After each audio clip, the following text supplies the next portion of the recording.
तेरा दिल जब कोई दर्द सहना चाहता है तो हर धड़कन में बस तेरा ही नाम लेता है। तेरे बिना ये जिंदगी अधूरी सी लगती है। हर राह पे तेरी यादों का साया चलता है।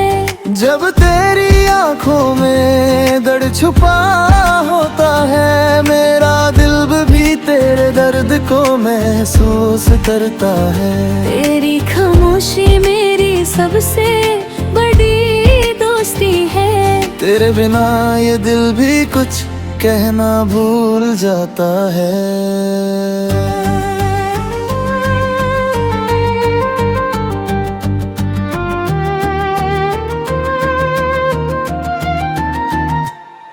तेरा दिल जब किसी से जुदा होता है तो हर पल उसके बिना न रोया करता है। चाहा था तुझे दिल से इतना के खोना न चाहा, फिर भी जुदाई ने हमको रोया कर दिया। तेरे बिना ये लम्हे सुना सुना लगते हैं। हर खुशी अब दर्द में बदल जाती है।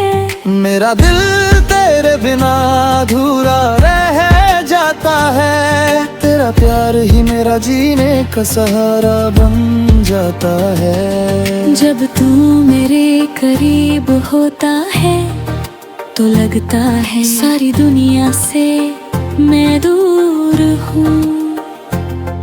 तेरे प्यार में खोया हूँ मैं ऐसे, जैसे चांदनी में खो जाती हूँ। तेरा दिल